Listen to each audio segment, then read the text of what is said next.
전호암 총장님을 여러분의 힘찬 박수로 모시겠습니다. 예, 반갑습니다. 그 앞에 공학자가 보는 한중일 근대 갈림길과 우리의 미래입니다. 역사를 잊은 민족에게 미래는 있는가? 요즘 한중일 관계가 참으로 복잡합니다. 그렇죠? 19세기 서구 열강의 팽창, 침략 시기에 한중일 세 나라가 어떠한 길을 걸었는지 살펴보고 우리는 어떻게 미래로 가야 하는지를 생각해 보겠습니다. 이 제목 앞에 공학자라는 말을 붙인 것은 제가 조선해양공학자이기 때문에 역사 전공자가 아닌 공학자의 눈으로 보는 것이라는 의미이고, 공학자가 역사 이야기는 틀린 이야기일 수도 있습니다. E.H. 카라는 이분이 현재와 과거의 꾸준한 대화 왜 하느냐 이거예요. 이 책의 주제는 미래는 우리가 만들어가야 되기 때문에 적극적으로 참여해서 행동을 옮기라는 지침서거든요. 그 이전에 거의 한 2000, 지금부터 한 2400년 전이죠. 헤로도투스가 우리 그 역사학의 아버지죠. 그래서 이분은 야기책을 역사를 썼습니다. 인간의 본성은 불변, 그렇잖아요. 그죠? 역사는 반복되고 미래의 길잡이로. 그래서 기록을 남겨서 뭘 잘못했는지 기록을 남겨야 된다. 그렇게 이야기를 했거든요.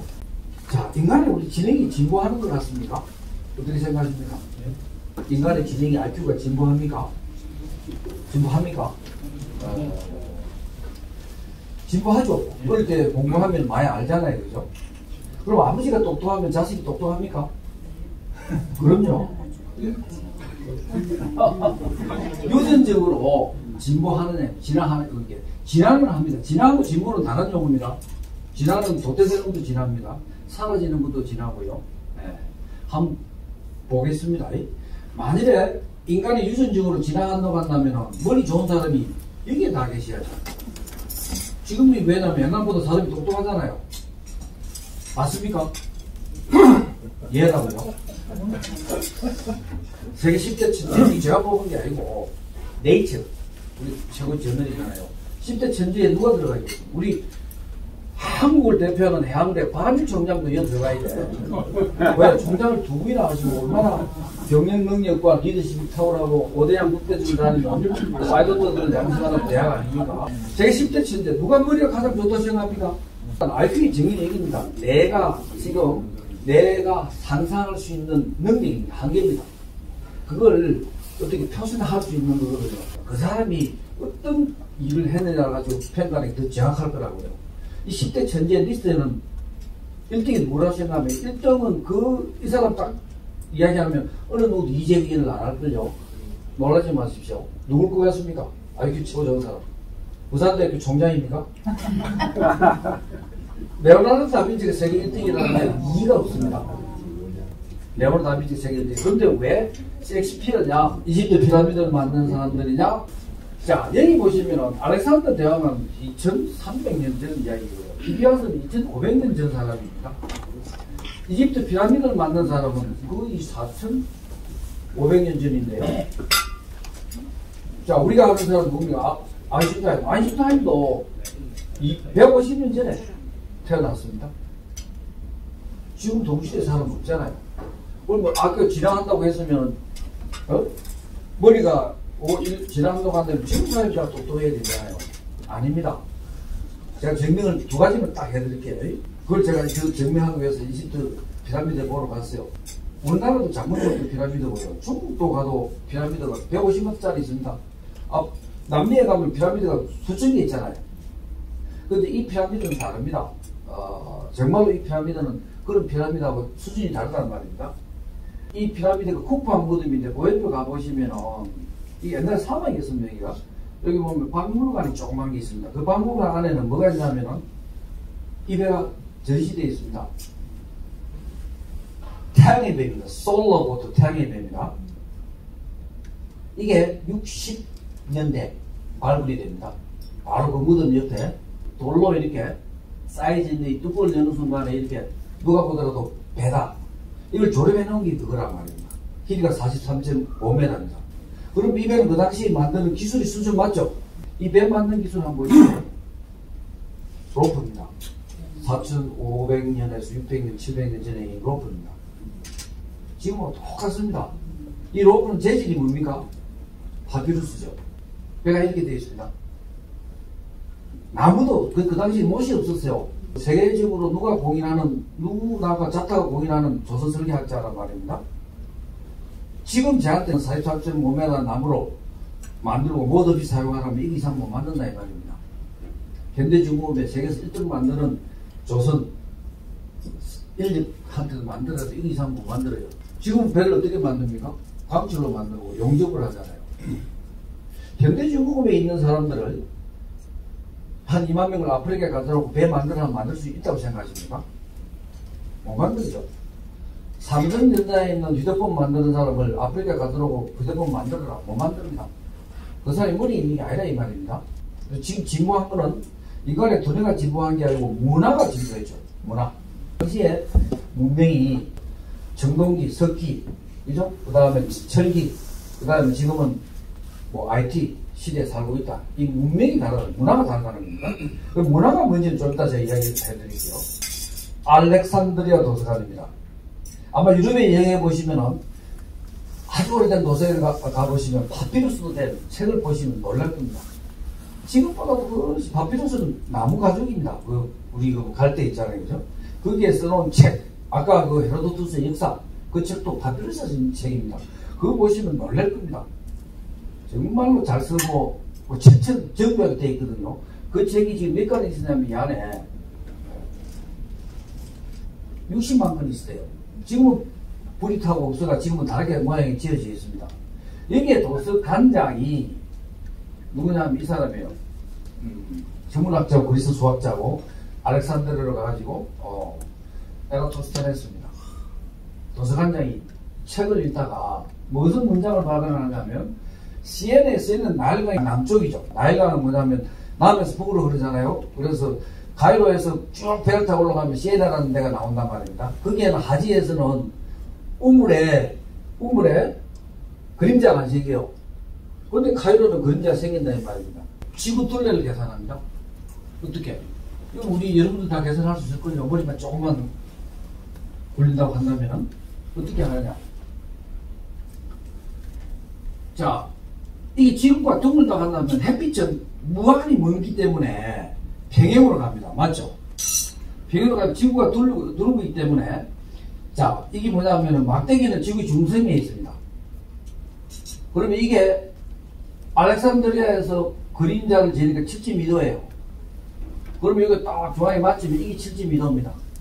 그럼 7.2도에 해당되는 이 길이는 뭐냐면 여기서까지 하회를 시키서 잴 수 있겠죠. 그림을 재든지. 재니까 그러면 7.2에 360도 곱하면은 이 길이가 나옵니다. 그러잖아요. 그죠? 계산행기 지금 거의 비슷해요. 4만 킬로. 오차가 있다 한다면 좀 경도 차이입니다. 그만큼 우리가 지혜롭다는 겁니다. 그런데 이런 이집트가 조금 전에 보셨죠. 그죠? 세계의 문명의 시발지입니다. 이 나라가 이래 돼 있다고요. 지금 제가 한 7, 8년 전에 이래 알렉산드리아 대학에서 강의를 할 때입니다. 근데 여기에 지금 이불 가지고 살아가는 사람이 거의 한 50% 돼요. 토인비는 역사에 이런 책이 너무 많기 때문에 안 읽으셔도 됩니다. 주제는 도전과 응전이죠. 도전에서 응전에 살아남은 문명은 살아남는다 이런 뜻입니다. 우리가 이야기하는 자연시대 적자 생존하고 완전히 같은 말은 아니지만 비슷한 논리일 수 있습니다. 인류는 문화에 의해 진화한다.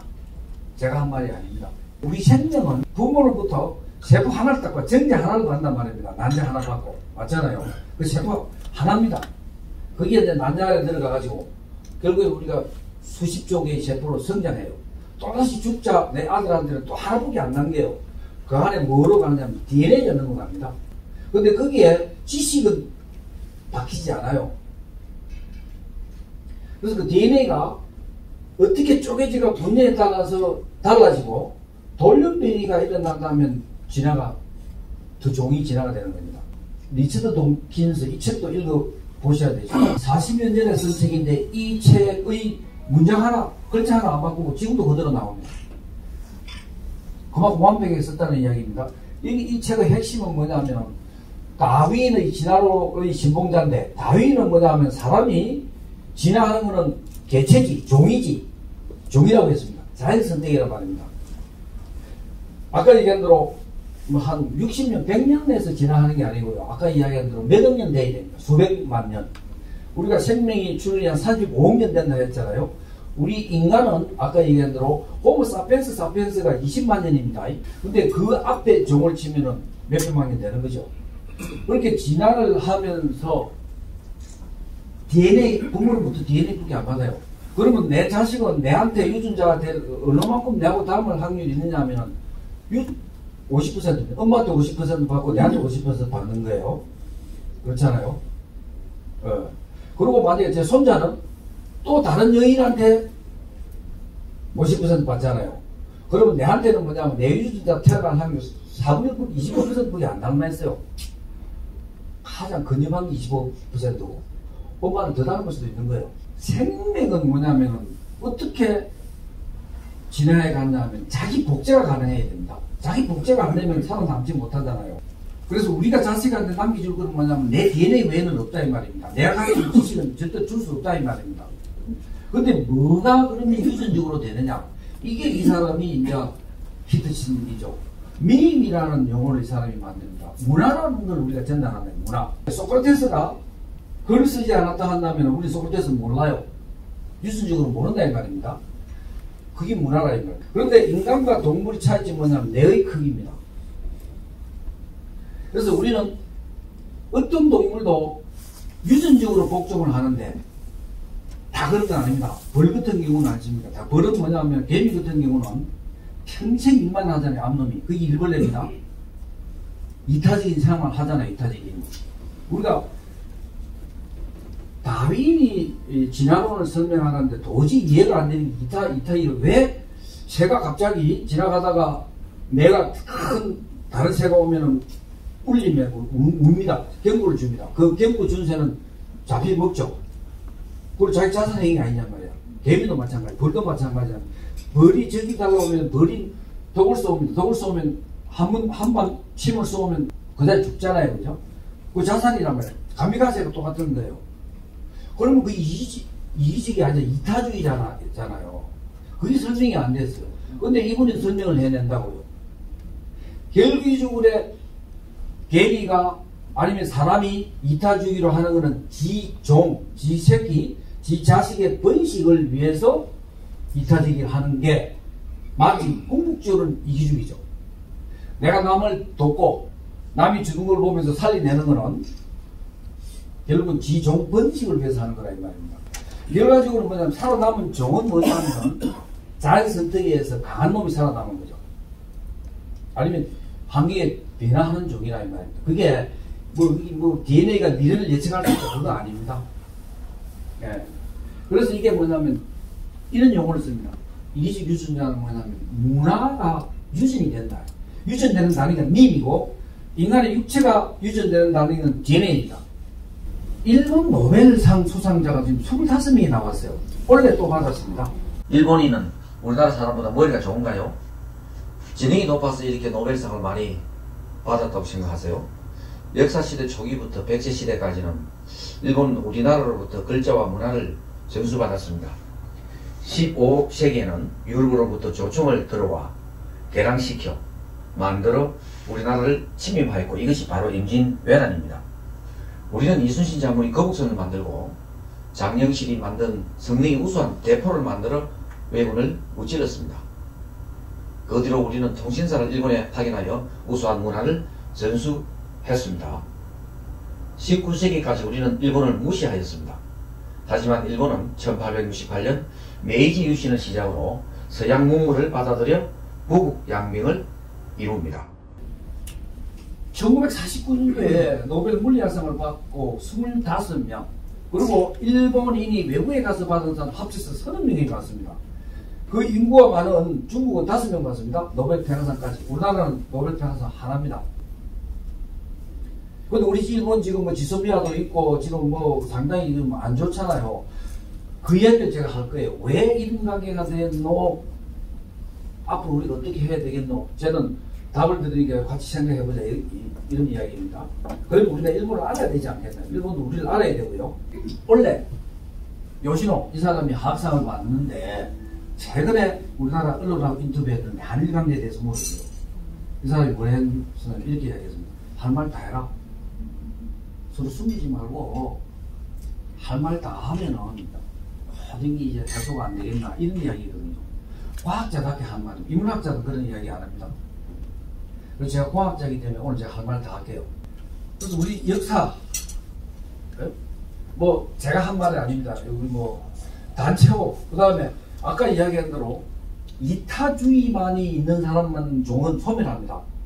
왜 안창호 후손도 왜 일찍 죽기 때문에 안창호 죽기 때문에 씨가 많이 없잖아요. 계속 자손이 이타주의만 되면 자손 사라진다니까요. 그래서 인간은 뭐냐면 이주인 집단이 살아남게 돼 있어요. 유전적으로.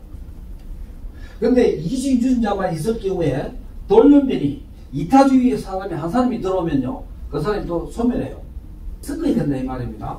예를 들어서 부모 그렇게 이제 그 왕총리 뭐냐면 자기 형제끼리 결혼한 사람 있죠. 그게 안 된다는 그런 이야기거든요. 왜냐하면은 뭐 유전 뭡니까 전염병이라든지 예기치 않은 어떤 외부의 침입자에 의해서 이게 종이 죽습니다. 그래서 아까 이타주의가 오래 못 사는 이유가 뭐냐면은 왜 남북에서 자꾸 중국 뿌리면 자기 자손이 번식을 못 하잖아요. 그래서 우리는 인간은 유전자는 전부 이주의입니다. 인간은 전부 이기적으로 생각할 수밖에 없어요. 그걸 어떻게 이타적으로 끄집어내서 그리고 한 조직은 아니십니까? 이타주의가 있어야 성장합니다. 지금 이주가 있는데 전쟁이 일어났는데 전쟁 안 가고 가만히 있으면 망하잖아요. 근데 나가서 전쟁에 싸워가지고 죽는 사람이 있어야 그 조직이 산다고요. 조직은. 종은 산다 이 말입니다. 역사를 인민주의 이거는 도저히 안 된다는 거거든요. 예. 우리가 역사를 여러 번 있었습니다. 침입을. 우리가 충효예 아닙니까요? 충은 우리나라보다도 일본이 1위 충입니다. 우리는 충보다는 효입니다. 그 얘기 좀 이따 제가 해드릴게요. 유성룡이라는 사람이 임진왜란이 끝나고 임진왜란에 대한 징비록을 썼습니다. 징비록 아시잖아요. 징비록. 예. 징비는 과거를 잘못한 것을 위해서 미래를 대비한다는 뜻이거든요. 예. 그래서 이 사람은 뭐 영의정도 했고 지금부터 국방부 장관도 했고 뭐 다 했죠. 최고 좋은 건 이순신 장군을 발탁했잖아요. 하루아침에 8계단을 성기를 짓기가 발탁하잖아요. 그런 분이었습니다. 징비록은 1633년 인조 11년에 발간이 되죠. 이 책 발간 후 불과 3년 뒤에 조선은 청나라의 침입을 받아 인조는 무릎을 꿇고 사죄를 합니다. 징비를 잊은 것이지요. 징비록에는 모병제를 포함 군사 모집, 훈련, 무기개발 등의 부국 양병 방법론이 적혀 있었습니다. 그런데 우리나라에서는 검수가 됩니다.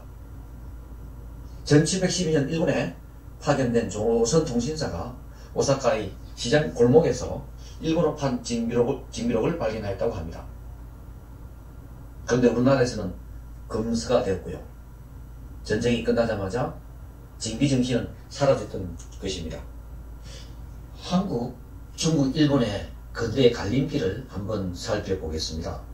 19세기가 되면서 영국, 네덜란드, 미국 등 서양 제국들이 우리 동북아시아로 진출해오고 있었습니다. 19세기 서구 열강이 침입해서 한국은 식민지로 되고 중국은 반식민지로 되고 일본은 근대화에 성공해서 세계를 상대로 청하고 싸워서 이기고 러시아하고 싸워서 이겨서 그 다음 1차 세계대전, 2차 세계대전 세계를 상대로 물론 패했지만 먼저 붙었기 때문에 어떻게 단기간에 일어날 수 있었는가 이 말입니다. 이 책입니다. 결론은 이겁니다. 정보력을 부재다. 우리에게 인식 능력이 없다. 여기 정보가 없으면 위기인지 위기 아닌지 모른다는 뜻입니다. 그 다음에 위기를 인식을 했더라도 버릴 것은 버리고 바꿀 것은 바꿔야 된다. 선택을 해서 전략적 선택을 해야 된다 이 말입니다. 그리고 행동으로 옮겨야 되겠죠. 이게 달랐다는 겁니다.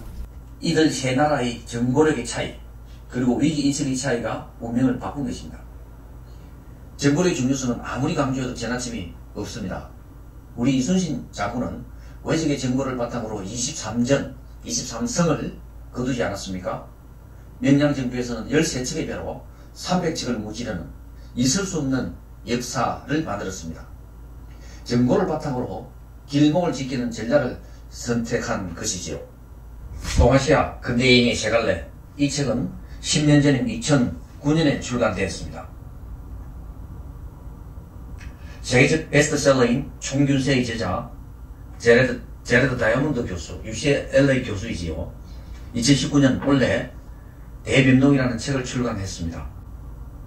7개의 국가가 위기를 인식하고 전략적 선택을 통해 이러한 위기를 극복한 내용입니다. 오래전에 발표된 총균세는 문명의 발전이 지정학적 요소와 기후에 의해 크게 영향을 받는다는 빅히스토리 책이며 반드시 여러분 읽어보시기를 강추해드립니다. 대변동 책의 요지는 무엇을 선택하고 어떻게 변화할 것인가입니다. 위기 선택 변화가 이 책의 세계 키워드입니다. 동아시아 세계 국가, 즉 한국, 일본, 중국의 근대사의 갈림길도 이 세계의 키워드가 중요한 요소였고 세 나라의 운명을 갈랐던 것입니다. 이제 한중일 근대사를 조금 살펴보겠습니다. 당시 세 나라는 어떠한 위기가 왔고 어떠한 전략적 선택을 하면서 행동과 변화를 옮겼는지 보겠습니다. 19세기 중반부터 20세기 중반까지 한중일 근대사 연표입니다. 다 살펴보지는 않겠고요. 서양 국가는 당시 19세기 초부터 산업혁명을 성공시키면서 막강한 화력을 갖춘 군함을 건조하여 해안을 지휘하면서 식민지를 건설해 나갔습니다. 1840년 영국과 중국의 아펜 전쟁이 발발합니다. 세계 전쟁사에서 이해가 안 되는 전쟁입니다. 영국은 중국으로부터 차를 수입하면서 무역 불균형이 발생하면서 영국의 재화인 은이 중국으로 유출됩니다. 그런데 중국은 영국으로부터 수입할 게 당시에 없었어요. 모두가 자급자족이 되었으니까요. 그래서 인도에 아편을 중국에 팔기 시작합니다. 영국이 인도로부터 아편을 사서 중국에 고가로 팔기 시작했죠. 그런데 중국이 아편 수입을 막기 시작했습니다. 만약에 아편을 사라고 일으킨 전쟁입니다. 이 전쟁으로 승리한 영국은 홍콩 땅의 일부를 영국 땅으로 편입시키죠. 2차 아편 전쟁으로 영국은 현재 홍콩 땅 대부분을 영국령으로 만듭니다. 일본은 13년 뒤 1853년 미국의 페리 제독이 지금의 동경만에 전기선을 타고 와서 개항을 요구하면서 항구의 조차는 물론 불평등 조약을 강제로 체결합니다. 중국이 홍콩을 영국에 뺏겼다는 것을 알면서 일본도 곧 위기가 올 것이라는 것을 강하게 인식하고 일본은 막부제를 스스로 폐지하고 서양 문물을 받아들여 화혼, 상제의 정신으로 북북 강병을 주도하는 사무라이 세력에 의한 메이지 유신이 1867년 성공합니다. 한편 우리나라는 서양 제국으로부터 당한 일본이 똑같은 방법으로 인천 앞바다에 군함을 몰고 와 운용호 사건을 일으킨 후 1876년에 일본과 불평등 조약인 광화도 조약을 맺고 개항을 합니다. 일본은 폐번취현, 즉 번을 폐지하고 서양의 지방 형식인 현으로 바꾸고 번주의 땅을 모두 천황에 바치는 개혁, 즉 판적 봉안을 단행하면서 연이어 1889년에는 서양의 헌법을 모방한 일본 헌법을 만들면서요 서양식의 민주 입헌 군주국가의 문명국가로 성장하게 됩니다. 1894년 조선의 갑오농민전쟁이 일어나면서 청나라 군대가 들어오고요. 동시에 일본의 군대가 조선으로 들어와 우리나라 땅에서 천일전쟁이 발발했지요. 소국인 일본이 대국인 청나라인 중국을 상대로 승리를 하게 됩니다. 그 10년 후에는 서양의 열강인 러시아를 상대로 일본이 러시아 전쟁을 일으켜 승리하게 됩니다. 그리고 1910년 조선을 합병하여 식민지로 만듭니다. 1914년에는 잘 알다시피 1차 세계대전이 발발하면서 일본이 참여하여 성전국이 되고, 연이어 2차 세계대전에 참여하면서 전 세계를 상대로 전쟁을 치르는 막강한 제국 국가를 구축하였습니다. 하지만 미국의 원자폭탄 투하로 1945년 항복을 하면서 미국의 군정 과정을 거쳐 1952년 주권을 회복하게 됩니다. 중국은 1911년 신해혁명을 통해, 순원의 신해혁명입니다. 청나라가 멸망하면서 수천 년 내려오는 왕조가 무너지고 중화민국이 인민의 국가가 건국이 됩니다. 하지만 대국이라 궁궐이 난립하면서 내전이 시작되고, 급기야는 공산당의 출현으로 장개석과 모택동의 지루한 내전에서 모택동의 승리로 중국 대륙은 공산국가인 중화인민공화국이 탄생하게 됩니다. 한편 우리나라는 일본의 항복으로 독립이 되면서 미국의 군사정부를 거쳐 남한에는 대한민국, 북한에는 조선인민공화국이 설립되었습니다. 지금까지의 삼국 근대화 과정에서 각 나라의 위기인식, 전략적 선택 및 변화의 과정을 간략히 요약하면 다음과 같습니다. 일본 도쿠가와 마쿠 지도부는 1840년 아펜 전쟁에서 영국이 압도적 군사력으로 청나라를 눌렀고, 그 결과 영도 일부가 할양됐다는 정보를 정확하게 입수하면서 위기의식을 크게 느낍니다. 따라서 마쿠는 서양 선박에 대한 적대 정책을 철회하고 서양식 총 도입과 전기선 수입 등 계획에 착수하면서 메이지 유신을 통해 비교적 일찍 새로운 정권과 전황제 근대 국가를 수립하면서 이 근대 국가가 근대화 과정을 강력하게 주도하였습니다. 이 자세한 내용은 함동주의 저서인 전황제 근대 국가의 탄생을 권합니다. 메이지 유신에 대해서는 뒤에서 조금 더 설명하겠습니다. 조선 정부는 당시 아편 전쟁에 지속적으로 관심을 갖고 정보를 수집했으나 영국의 압도적 우위와 정의 패전 사슬이 정확하게 전달받지 못하였다고 합니다. 또한 정부의 자의적 해석과 낙관론으로 위기의식을 크게 못 느꼈다고 하지요. 근대화 식민의 서고 김동로의 책을 추천해 드립니다. 이러한 사실은 일본의 역사학자이면서 소설가인 진순신 청일전쟁 후제는 강은 흐르지 않고의 책에 잘 나타나 있습니다. 외부인의 눈에 비친 우리나라의 서글픈 근대 역사 소설이지만 사실 소설이 아닌 사실을 기록한 역사책이라고 볼 수 있습니다. 그 내용 중 이러한 부분이 있습니다. 저자는 김옥균이 갑신정변이 실패한 뒤 일본에 건너와서 이토 히로부미나 이홍장을 만나려고 불철주야 돌아다닐 것이 아니라 조선에 있을 때 전봉준을 먼저 찾아갔어야 했다고 생각한다. 의미 있는 말이지 않습니까? 혁명이나 혁신은 확고한 정체성을 가진 집단 세력이 있어야 가능합니다. 정체성은 시대 상황에 맞는 이념이면서 백성을 잘 살게 하려는 현실적이고 아주 구체적인 방법이 담겨 있어야 하죠. 동학혁명의 지도자 전봉준은 지지 세력은 갖고 있었죠. 하지만 서양을 배척하려는 당시 세계 정세에 맞지 않는 가치관과 정체성을 가지고 있었고, 한편 김옥균 등 계파는 개혁의 정체성, 당위성이나 방향성은 가지고 있었지만 지지 세력이 없었다는 것입니다. 그러니 행동으로 옮길 수 없고 정변은 실패할 수밖에 없었습니다.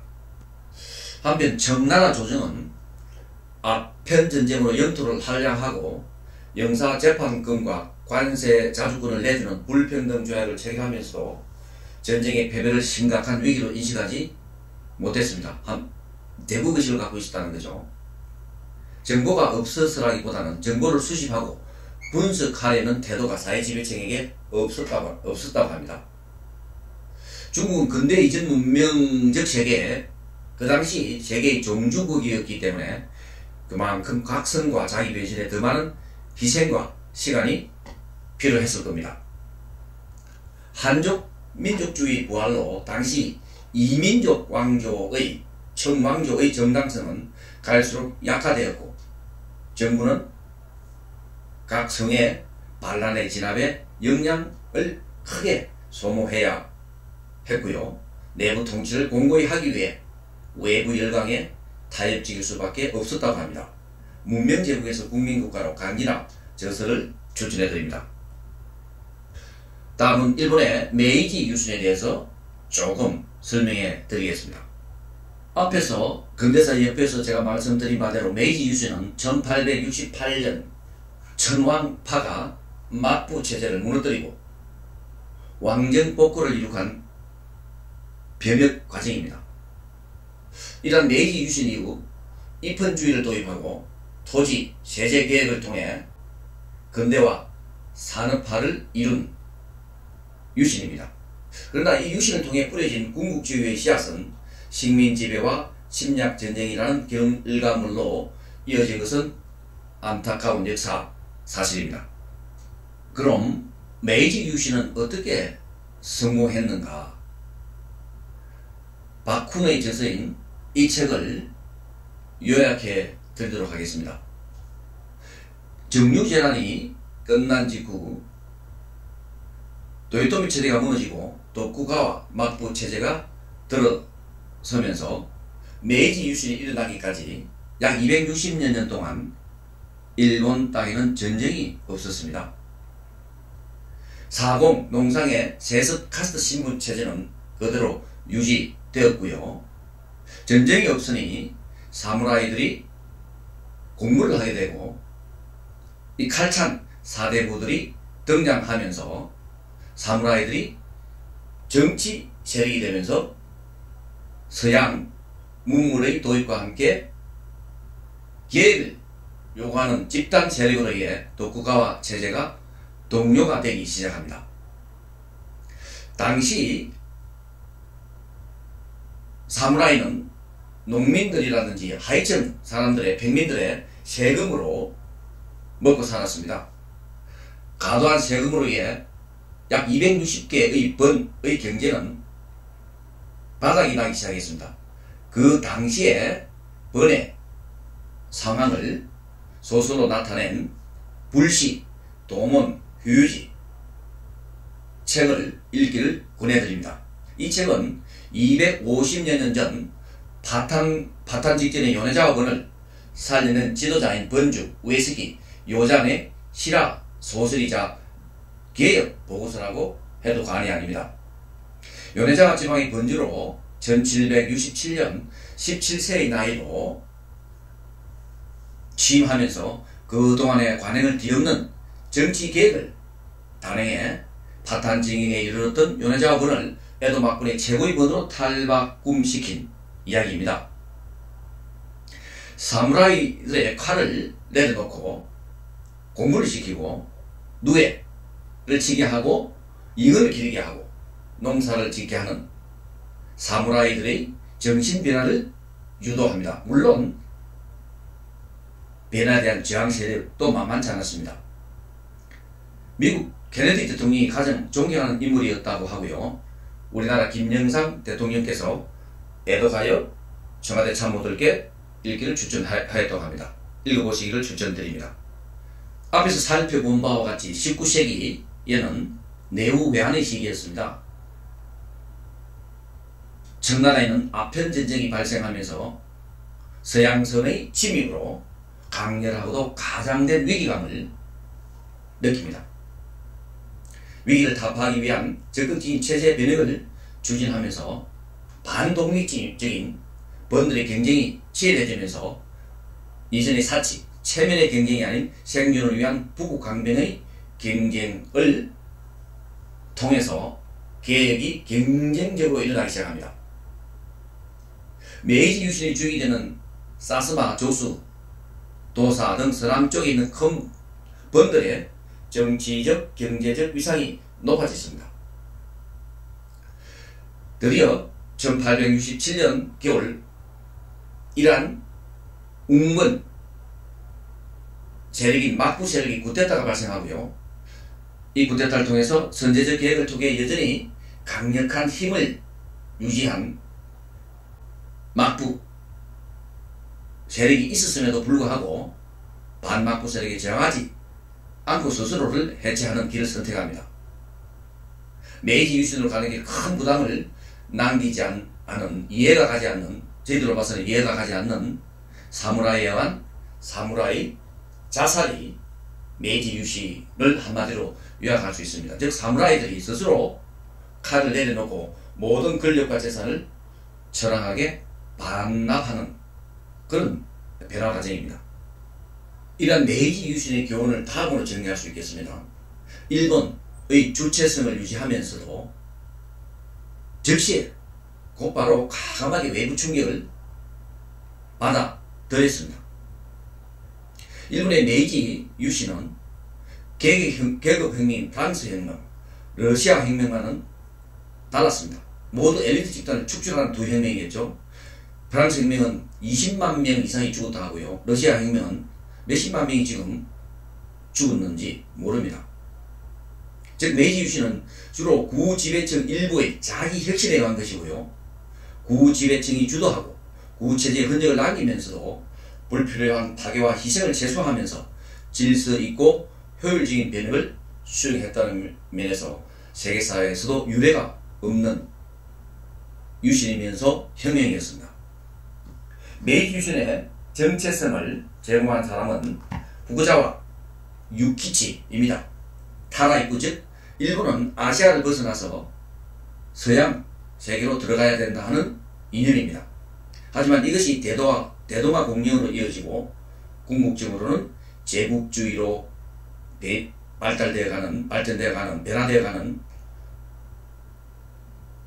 이념을 제공하면서 세계를 상대로 전쟁을 하게 되고 또 주변 국가의 많은 사람들을 희생을 시키는 결과를 초래했다고 봅니다. 이제 우리가 일본이라는 나라에 대해서 그리고 일본이라는 문화를 조금 이해할 필요가 있을 것 같습니다. 이 국화 콸은 루스 베네딕트라는 문화인류학자가 1946년 출간한 책입니다. 이 루스 베네딕트는 1943년 6월 미국 전시정보국 해외정보부에서 문화기반분석 책임자로 부임하면서 일본이 곧 패망할 것이라는 것을 미국 정부는 알고 이 루스 베네딕트에게 일본인의 행동과 심리분석 보고서를 작성케 합니다. 일본군은 왜 이렇게 전쟁에 대한 열의가 강할까? 종전의 일본을 그러면 어떻게 효과적으로 처리할까? 등에 대한 보고서입니다. 즉 서양인의 관점에서 보면은 전쟁 중 약 40%의 군사가 죽는다고 한다면 항복을 합니다. 그런데 일본인은 모든 군사가 다 죽을 때까지 항복을 하지 않고 끝까지 싸운다는 것이지요. 그래서 종전 후 일본을 어떻게 미국이 다스릴까에 대한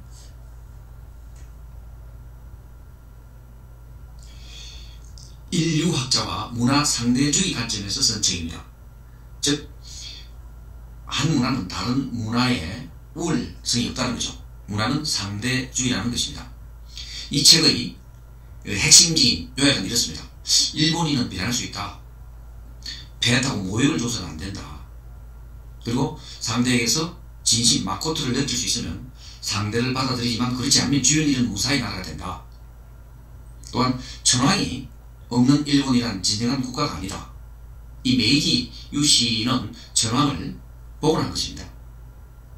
또한 천황의 명령이라면 무기가 없이도 싸울 것이고 천황이 명령한다면 내일이라도 무기를 버릴 것이다. 그래서 이 결론을 따라서 미국은 강력한 민주국가, 자유민주국가를 만들기 위해서 천황을 복원했다고 합니다.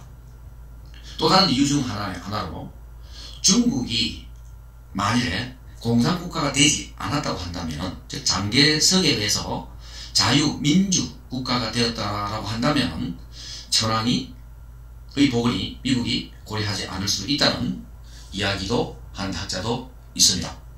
이러한 천황제의 복원은 그 이후 동북아 다른 국가에 대한 태도가 상당히 많이 달라지는 계기가 됩니다. 다음은 국화와 칼, 이 책에서 당시 일본 문화에 대한 미국인의 해석 중 제가 중요하다고 생각한 부분을 발췌한 것입니다. 물론 우리나라 사람이 공감하는 부분도 있을 수도 있고 없을 수도 있습니다. 여기서 국화는 일본 황실의 꽃입니다. 평화를 상징하죠. 칼은 항상 사무라이가 차고 다니는 무력을 의미합니다. 그래서 평화를 살아가면서 칼을 항상 차고 다니는 민족, 즉 일본 민족은 이율배반적이라는 뜻을 가질 수도 있습니다. 여기서 보시면 미국인은 끊임없이 도전해오는 세계에 맞춰 조정하며 도전을 받아들일 준비를 하는 민족이다. 서양민족이 그렇다는 것입니다. 반면에 일본인은 계획되고 정해진 생활 양식에서 안심을 얻으며 예견하지 못한 일에는 심각한 위협을 느낀다고 보았습니다. 그리고 각자 알맞은 위치 갖기를 일본인은 특성을 가지고 있다고 합니다. 일본은 전쟁을 계층제도의 관점에서 본다는 것이죠. 국내뿐만 아니라 국제사회에서도 국가는 저마다의 알맞은 위치를 가져야 한다는 겁니다. 즉 일본은 문명인이고 문명국가고 침략을 당하는 국가는 당연히 비문명국가이기 때문에 침략을 당해도 된다는 것입니다. 즉 일본은 동양국가에서 최초로 서양 헌법을 도입해서 문명국가로 도약했다는 뜻이기도 합니다. 그리고 일본에는 사무라이입니다. 사농공상에 4가지 카스트가 있었으며 이 밖에 제도 밖으로 추방당한 전민계급이 있었습니다. 일본의 봉건사회는 복잡한 계층으로 나눠지고 신분은 세습되었습니다. 각 가정의 가장은 지위와 신분을 항상 문 앞에 제시함으로 해서 가문의 영광, 가문의 자부심을 느낀다고 합니다. 일본인은 다른 사람에게 도움을 받는 걸 절대로 싫어합니다. 이게 이제 역사적으로 그렇다는 겁니다. 메이지 유신 이전에 보십시오. 싸움이나 말다툼이 났을 때 불필요하게 참여하면 안 된다는 법이 있었어요. 왜 옆집에 싸우는데 네가 왜 가지 말아 이거거든요. 그 다음에 가면서 누가 도움 주는 걸 절대로 도움을 안 받으려 하잖아요. 싫어하잖아요. 이게 이제 인사는 아리가또, 스미마센도, 야 내가 오늘 니한테 도움을 받았지만 끝나지 않는 내 도움을 바꿔줄게, 이런 뜻이라고 이야기합니다. 뭐 저희는 잘 몰랐습니다만은. 그래서 당신에게 내가 빚을 지으면 난 누한스럽다. 언젠가 내가 갚아줄게. 일본인은 의리만큼 쓰라린 것은 없다고 합니다. 즉 의리는 의무와는 다른 것입니다. 일본 특유의 범주로서 의리를 고려하지 않으면 일본인의 행동 방식을 이해하는 것은 불가능하다고 합니다. 충주는 주군에 대한 의리였고, 즉 천황에 대한 의리였고, 모욕에 대한 복수는 자기 명예에 대한 의리였습니다. 복수는 다른 사람에게서 수치나 모욕이나 패배를 당했을 경우에는 바람직한 대응으로 일본인의 전통 속에서 높은 지위를 차지하고 있다고 합니다. 즉 모욕을 주는, 수치를 주는 주군에 대해서는 배신을 용인했다고 합니다. 또한 자살은 만일 적절한 방법으로 행해지면 자신의 오명을 씻고 죽은 후 평판을 회복하는 구실을 한다고 했습니다. 또한 일본인은 자기 욕망의 만족을 제약이라고 생각하지 않는다고 합니다. 가난한 육체의 쾌락을 즐기는 것은 죄가 아니다. 서양인이 생각하는 정신과 육체는 우주와 대립하는 2대 세력이라고 서양인이 생각하는데 일본인은 그렇게 생각하지 않는다고 합니다. 또한 패전 후의 일본에 대해서 일본이 평화국가로 출발하는 데 이용할 수 있는 참된 장점은 어떠한 행동 방침에 대해 실패로 끝났다고 인정한 뒤부터는 다른 방향을 향해 노력한다는 점이라고 합니다. 한 예로 2차 세계대전이 끝나는 8월 15일 전황이 항복을 선언한 바로 다음 날 미군이 한적한 시골길을 걸어도 어떠한 위협을 느끼지 못했다고 했습니다. 또한 천황제의 보존은 매우 중대한 의미가 있고 일본인의 결속을 유지하는 핵심 요소라고 보았습니다. 앞에서도 제가 언급을 해 드렸습니다. 만일 미국이 2차 세계대전 후 일본의 국가의 전황을 복원시키지 않았다고 한다면 현재 일본은 상당히 달라졌을 것입니다. 최근에 저희 부산대학교에서 일본의 전 수상 하토야마 수상을 초청해서 강의를 들었습니다. 그분 강의 중 일본이 2차 세계대전 후 전황을 복원시키지 않아야 된다는 말도 했습니다. 최근에 하토야마 수상은 정계를 복귀하면서 공화당을 창당하면서 일본 전황제를 없애야 된다는 주장을 하고 있습니다. 일본의 대다수 사람은 그런 생각을 가지고 있지 않습니다. 근데 일본이 외국인이 쓴 일본인 책이 일본 내에서 베스트셀러 된 책이 많이 있습니다. 그 중에 한 권이 아까 국화와 칼 재밌습니다. 읽어보십시오. 두 번째 이어령 축소지향 일본입니다. 이 책이 1982년도에 이어령 것쯤은 우리나라에서 최고나 성각이라고 생각됩니다. 아는 게 최고 아는 분이란 말입니다. 예. 이분이 이제 축소지향 일본인. 축소가 말은 좀 안 좋잖아요. 일본이 성공한 거는 그렇죠. 예를 들면 라디오는 서양에서 먼저 만들었습니다. 그래서 트랜지스터는 어디서 만들죠? 라디오를 조그맣게 들고 다닐 수 있게 하는 게 일본이란 말입니다. 그래서 일본은 이름도 작고 모든 게 작다는 거죠. 예, 그래서 이 축소라는 말은 좀 깔보는 말인 것 같거든요. 제 느낌입니다. 예. 근데 이제 국중호라는 요코하마 시립대학 교수인데 한국인입니다. 근데 거기서 이제 그 교수가 돼가지고 일본인이죠. 일본 국적을 시민권을 가진지 국적을 가진지 모르겠지만 한 40년 거기서 살았다 하니 책이 적어 나온 책입니다. 흐름의 한국, 축적 일본. 이게 뭐냐면 한국은 흐름, 흘러고 일본은 축적. 자, 이게 세 단어로 요약을 합니다. 그 다음에 우리는 디지털, 소니, 아날로그에서 우리가 삼성전자 디지털로 우리가 세계를 지배했잖아요. 그죠? 아날로그. 그 다음에 한국은 넓고 약해. 그 다음에 일본은 깊고 좁게. 이게 노벨상을 많이 받게 하는 거죠. 우리나라의 국민성으로 일반화되는 넓고 약해. 학문적인 성향도 그런 것 같습니다. 대학의 교수들이 많은 것을 공부하고 약해. 하지만 일본 학자들은 깊고 좁게 한 가지 우물을 파는 습성이 있다고 합니다. 이것이 아마 일본이 노벨상을 많이 받을 수 있는 문화적 요소가 아닌가 생각을 해봅니다. 하지만 일본은 서양 학문을 받아들인 시기가 저희들보다 몇십 년 앞섭니다. 저희들도 이제 조만간 노벨상이 나오겠지만 넓고 얕게 보는 학문의 습성은 지양해야 되지 않나 그런 생각을 해봅니다. 국중호 교수가 흐름의 한국, 축중의 일본에서 결론을 이렇습니다. 즉 일본의 장점과 한국의 장점을 합치자는 것이죠. 넓고 깊게 추구하고 디지털과 아날로그의 조화 그리고 흐름과 축적의 속성을 겸비해서 나아가자는 것입니다. 그럼 역사로부터 우리가 뭘 배울 거냐? 자, 동아시아에서 가장 먼저 북극 강빙을 달성한 일본이 침략 정책으로 자멸했다고 이야기합니다. 이 책에서는.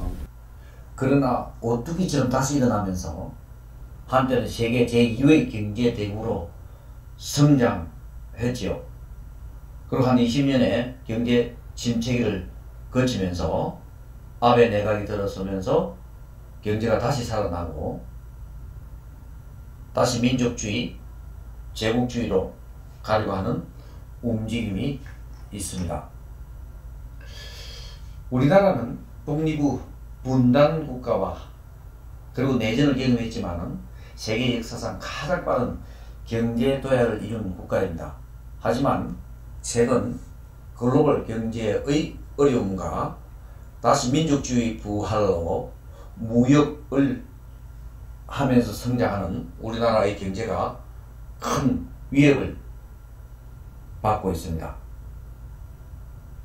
중국은 일각의 침략으로 만신창이가 된 중국이 침략국이라는 역사적 부담 없이 제3세계는 물론 세계 지도자 자리를 넘보는 것을 감안하면 보다 긴 호흡으로 앞으로 근대 100년을 성찰하고 미래를 대비해야 될 것으로 생각합니다. 그런 관점에서 동아시아 역사는 현재 진행 중이고 특히 우리나라는 남북 통일이 최대 관건입니다. 일본 강점기의 역사를 공유하고 있는 남북한 독립운동자들의 역사 재평가 문제도 최근 논란이 되고 있는 현실입니다. 또 일본과 한국과의 관계, 일본의 진정한 사과를 바라면서 한국은 최근 무역 분쟁, 지소미아 관계 등으로 갈등을 빚고 있습니다. 또한 미국과 중국, 또 미중일의 관계, 동아시아 역사는 앞으로 우리가 어떻게 하느냐에 따라서 미래의 역사는 우리가 어떻게 하느냐에 따라서 달라질 수 있다고 생각합니다. 한중일 역사 문제에 대해서는 최근 앞에서도 이야기한 제러드 다이몬드가 최근 발표한 대변동이라는 책에서 솔직한 의견을 주었습니다.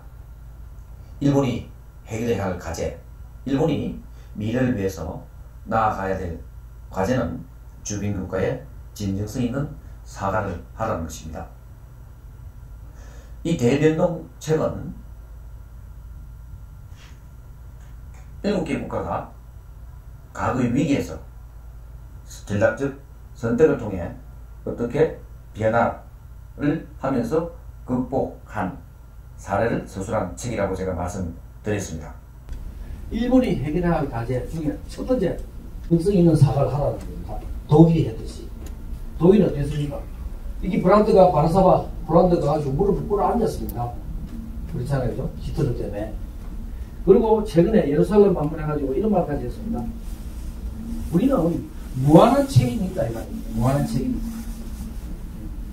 그러니까 독일이 주변의 국가로부터 지지를 받고 화해도 하고, 지금 독일은 내적으로 보면요, 실력으로 보면 1등입니다. 네. 그런 국가가 될 수 있는데 일본은 안 된다는 거죠. 그럼 일본의 입장에서 보면은 루스베네딕트의 제 국가 칼에서 우리가 잠시 보았듯이 문화 상대주의 관점에서 볼 수 있다는 것입니다. 일본은 과거에 국가 대 국가 간의 합의를 보았다는 것입니다. 하지만 우리 한국 입장에서는 진정성 있는 사과가 아니라는 것이고요.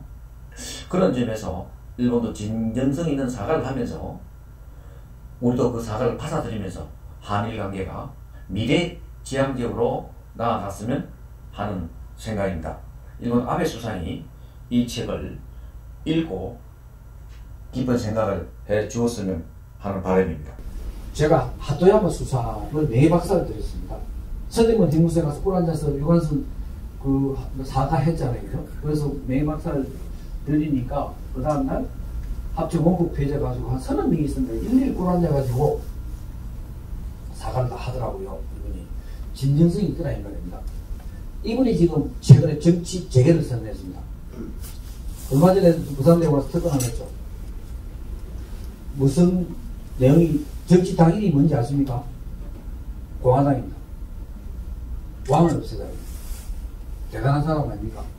공화당이란 민주공화국가로 가자는 것입니다. 즉 전왕을 없애자는 것입니다.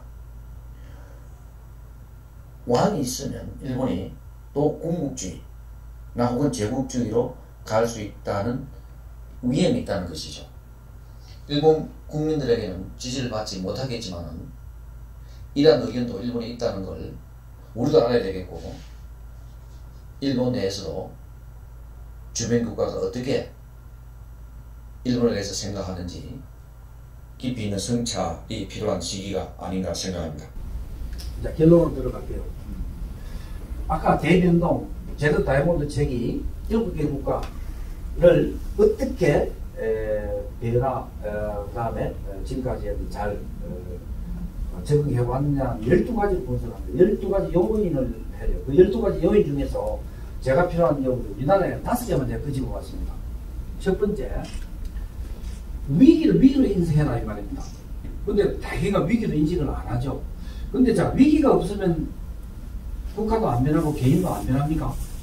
이제 이게 뭐냐면 개인이 어떻게 성공 스토리가 됐나 하고 국가가 성공한 국가하고 비슷해요. 심리적 요인들이. 하지만 국가는 리더십이 필요하고요. 개인은 지원자하기 때문에 자기 자신의 어떤 수양 이런 게 필요한 거고. 하지만 근본적인 건 뭐냐면 국가나 개인이나 위기라는 걸 인식할 때 많이 변하기 시작한다. 자, 일본이 아펜 전쟁을 깨닫고 와, 우리나라가 언젠가는 나라가 뺏기겠나 하면서 메이지 유신을 성공적으로 이끌었잖아요. 메이지 유신 성공 스토리를 그쪽에 자세히 나옵니다. 그 다음에 이건 내 잘못이다 인정하란 말입니다. 너무 잘못이다 이야기하지 말아요. 책임을 국가든 내든 내 책임이다 이렇게 인식을 할 때만이 된다는 거거든요. 세 번째, 그 다음에 내 역량이 얼마나 되는데 우리 국가는 얼마만큼 되는데 뭐를 할 수 있고 뭐를 완할 수 있고 정확한 자기평가를 해라 이 말입니다. 그 다음에 우리나라 과거의 역사에 어떤 일이 있었고 다른 나라는 어떤 일이 있을 때 이렇게 당했고 그 역사에 교훈이 많이 있지 않나 이 말이야. 그 위기 회복이 어떠냐 그것도 한번 조사 알아라 이 말이야. 그 다음에 내가 아무리 밟은 지도요 지정학적으로 이거는 안 되는 건 안 되는 겁니다. 우리는 석유하고 한 방울 안 나고요. 뭐 같은 게 있습니까? 핀란드가 아니십니까? 1939년 러시아로부터 침공을 받습니다. 바로 렐닌그라드 옆에 있는 아닙니까? 그 인구 한 5분의 1 죽습니다. 결국은 민주주의를 포기하고 러시아하고 합니다. 그런 선택을 갔기 때문에 지금 왔잖아요. 그러면 러시아하고 후르쇼프, 스탈린까지 엄청난 신뢰를 쌓으면서 결국엔 핀란드가 나토에 들어오고 이시에 들어오잖아요. 그것까지도 끌어내는 그런 전략을 갖다 이 말입니다. 그럼 우리는 미국, 중국, 러시아, 일본, 북한, 한국 속에서 어떤 선택을 전략적 얼마를 버리고 어느 걸 가야 될까? 쉽지 않잖아요. 그죠? 그래서 우리의 위기는 뭐고 우리의 자원의 한계는 뭐고 능력은 뭐냐 이 말이에요. 그래서 경제 한번 봅시다. 지금 뭐 경제가 지금 엉망이가 샀고 또 잘 가고 있다 샀는데 다른 거죠. 근데 이제 우리 체감하는 경기는 작잖아요. 근데 최근에 지난주입니다. 경제 매개체 세계적인 블룸버그에서 BTS가 세계적으로 지금 매진하는 거 알고 계시죠? BTS. 근데 우리나라는 왜 핵심을 못하냐고. 뭐 보고 이야기하는 타다 이야기입니다. 타다. 전 세계에 지금 뭐냐면 공유 혁신, 공유 플랫폼 회사가 예를 들어서 구글이라든지 그 다음에 아마존, 페이스북, 카카오 이제 플랫폼이잖아요. 자기들이 우버가 택시 하나 안 가지고 있잖아요. 그죠? 전부 너무 택시를 이용해가지고 플랫폼을 이용하는 건데 우버가 작동이 안 한다는 우리나라입니다. 인구 절벽, 수도권 집중화 이걸 좀 이따 이야기하고요. 자, 우리나라 인구 50% 수도권에 있습니다. 그리고 경제 집중도는 82%입니다. 세계 어느 나라 그런 나라가 있습니까? 미국이 그렇습니까? 독일이 그렇습니까? 영국이 그렇습니까? 독일은 또 베를린 인구 3명만 밖에 안 돼요. 좋은 대학은 지금 지방에 다 있어요. 미국에 가보시면 워싱턴 DC에 좋은 대학 있습니까? 조지 워싱턴 대학이 있네요. 그게 뭐 세계 100등이도 못 들어가잖아요. 하버드, 스탠퍼드, 버클리 전부 다른 데 있잖아요. 일본도 마찬가지. 도쿄 대학보다 노벨상은 어디가 많이 나옵니까? 교토 대학이 많잖아요. 심장만 튼튼하다고 해서 아니십니까? 건강한 건 아닙니다. 우리가 여기가 안 좋으면 건강할 수가 없고, 이 나라가 수도권만 돌아가면요, 경상병이 너무나 많이 들어갑니다. 이게 국가 균형 발전이 돼야 된다는 소리거든요. 이게 작동이 안 됩니다. 정치는 뭐 이야기 안 할게요. 외교는 이 미일 정부 지소미아, 그 다음에 우리가 뭐 지금 미국이 갑자기 국방비를 5배 더 달라 그래요.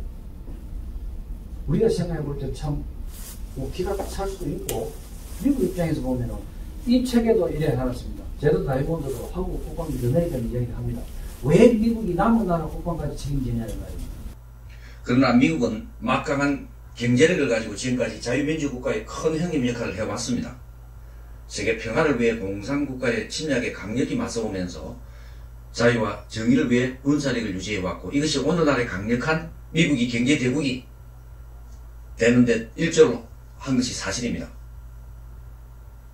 뛰어난 인재와 과학자들이 안정되고 부강한 미국으로 이민을 가서 미국의 과학, 기술, 경제력의 힘이 더 커졌다는 것입니다. 만일에 중동이나 아시아 국가가 공산화된다고 할 경우, 이들 국가가 불안해질 경우, 즉 테러의 위험성이 더 커질 수 있으며 오히려 이것이 미국의 국익에 손해가 될 수 있다는 것입니다. 즉 제수의 딜레마와 같은 게임입니다. 단기간에는 미국이 이익을 볼 수 있겠지만 장기적으로 모두에게, 특히 미국에게 큰 손해가 된다는 말입니다. 자, 우리가 미래를 예측을 하는데요, 가장 정확한 데이터는 지금 인구를 보면요, 압니다. 왜 데이터를 가지고 기업을 경영을 하고 국가를 경영해야지 감으로 잘 될 거야, 이렇게 하면 안 된다 이 말입니다. 지금 인구를 보면요, 딱 미래가 보입니다. 미래가 정해져 있다는 말입니다. 왜? 사회, 경제, 정책, 정치 이런 건 좀 인구가 이야기해 주지 않습니까? 그래서 오늘 제가 인구만 가지고 제가 이야기를 하고 결론을 맺을게요. 인구 분포를 보면 국가의 미래가, 다른 것도 예측하죠. 경제 지표로 예측하지만 이게 더 정확하다 이런 뜻입니다. 인구 공부해가지고 서울대 교수 된 분 정영태 교수입니다. 정해진 미래라는 책을 또 최근에 책을 하나 냈습니다. 이분이 지금 예상한 미래, 한국의 미래연봉. 이 책이 뭐 자기가 낸 건데, 일본에도 미래연패가 있고, 미국도 미래연패, 이런 책이 있습니다. 미래학자들이 쓰는 책이. 20년에 출생한 수가 30만 명이라고 그랬거든요. 이 사람이 왜 9시 뉴스에 인터뷰를 하고 뉴스에 자주 나오냐면, 우리나라 통계 지표를 그 당시 엉터리란 말입니다. 근데 이 사람이 우리나라 인구를 정확하게 때렸거든요. 대학 10개 중 7개가 곧 망한다 그랬어요. 저도 그렇게 이야기하거든요. 근데 지금 2020년 출생한 수 30만 명이라고 하는데, 원래 우리 얼마 태어났는지 아십니까? 작년에 32만 명 태어났습니다. 인구 통계를 보면 미래 사업도 얘기를 할 수 있다고 합니다. 올해 이마트가 적자가 났다는 뉴스를 보았죠. 지방에 대형마트, 철수 도미노 현상이 일어나고요. 백화점도 사양산업이라고 합니다. 노인 인구가 많아짐으로 해서 장내 식장 사업은 번성할 것으로 보지만 그것도 일시적인 현상일 겁니다. 그만큼 인구 데이터가 미래, 사회, 경제, 문화를 예측할 수 있다는 얘기입니다. 조금 더 지표로 제가 말씀드릴게요. 1000명당 세계 평균은 19명을 낳습니다. 근데 이 아까 제도 다이몬드 이 책에 이런 한국은 비교대를 알면서 미국이 13명 낳고요, 일본이 7명 낳습니다. 그래서 일본이 미래가 없다는 거거든요. 근데 우리나라는 작년에 6.3명 낳습니다. 1000명이 6명 낳았다니까요. 이게 뭘 의미합니까? 합계 출산을 한번 보면 세계 평균 2.5입니다. 여성 한 사람이, 남녀가 결혼해야 될 거 아닙니까? 그죠? 한 사람이 2.5명을 낳는데, 미국은 1.9를 낳습니다. 일본은 1.2쯤 큰일 났다는데, 우리는 0.98입니다, 작년에. 수도권에 있는 이 합계 출산율은 0.67인데요. 왜를 안 낳습니까? 왜 결혼을 안 하려합니까? 청년 미혼자 젊은 사람한테 결혼 조사하면요, 80% 결혼하고 싶다 그래요. 결혼하고 싶다는데 왜 결혼을 안 해요? 경제적 여러 가지 이유가 있을 겁니다. 안정적인 치환율은 뭐냐면 2.5 플러스 알파가 되어야 됩니다. 왜? 중등 사람 있잖아요. 한 여자가 2명 나야, 그렇게 둘이 합쳐서 2명 나야 인구가 계속 유지될 거 아닙니까? 맞죠? 그러면 뭐냐면 우리가 0.98이라는 말은 2명이 1명은 안 넘는다 소리거든요. 최근 우리나라 인구학자가 100년 뒤인 2120년에 우리나라 인구를 예측했습니다. 여러분, 100년 뒤인 2120년에 우리나라 인구가 얼마 될 것 같습니까? 놀라지 마십시오. 약 1700만 명 정도 된다고 합니다. 지금이 5천만 명이 넘습니다. 그런데요, 제가 계산해보면 그것보다 1700만 명보다 더 떨어질 것이라는 예측이 나옵니다. 본인율을 한번 보십시오. 미국은 지금 9.8인데 조금 연도가 달라서 있는데 한국은 지금 아십니까? 작년에 5.9조입니다. 이렇게 10명 기준했다는 소리. 혼자서 결혼 안 하나요? 잘 살리는 우리나라 제일 1등입니다. 이게 이제 중요하죠. 고령사회 은퇴자, 노동자가 몇 명이 있느냐면 우리나라 데이터 지금 없어요. 일본은 현재 한 명의 노동자가 2.4명의 노인을 부양합니다. 이 인구 구조에 떠서 어떻게 벗어날 수 있을까요? 미국의 합계 출산율이 1.9입니다. 그런데 통계를 자세히 들여다보면 40%가 미혼모라는 것입니다. 프랑스는 50%가 미혼모이고요. 우리나라와 일본의 미혼모 출산율은 2% 정도입니다. 2% 정도. 우리가 미혼모를 장려할 수는 없지만 최소한 법적인 제도화는 만들어야 할 때가 왔다는 것입니다. 출산을 장려하기 위해 여건 신장과 남자의 휴가, 직장의 여성 근로자 비율 확대는 물론 여성을 위한 근무 환경 개선 등이 중요하다고 생각합니다. 또한 출산 후 교육 비용 등 핵심적인 변화와 계획이 절실히 필요할 때입니다. 또한 이민정책도 적극 수정 고려해야 한다고 봅니다. 미국 노벨 수상자의 대부분은 이민자이거나 이민자 부세로 갑니다. 일본과 한국은 이민이 아주 보수적입니다. 우리나라의 경우 농촌 자녀 출산을 위해 중국, 동남아 여성의 이민을 많이 수용했지만 잘 아시고 계시는 바와 같이 다문화 가정의 문제점이 큰 사회적 비용으로 부담이 되고 있습니다. 고급 인력에 대한 이민 정책으로의 전환이 필요한 시점이고 이는 싱가포르에서 배울 점이 있다고 생각합니다. 지금까지 한국, 중국, 일본 세 나라의 근대화 과정에서 위기에서 어떠한 선택을 하고 어떠한 변화를 거쳐왔는지 살펴보고 우리나라가 현재 직면한 위기들을 조금 들여다보았습니다. 이 위기는 국민적인 합의, 즉 국민적인 위기인식이 중요하고요. 현실을 냉정하게 직시하면서 우리의 능력을 정확히 파악한 후 이 시대, 즉 4차 산업시대에 맞는 변화와 계획을 해야 한다고 생각합니다. 장시간 고맙습니다.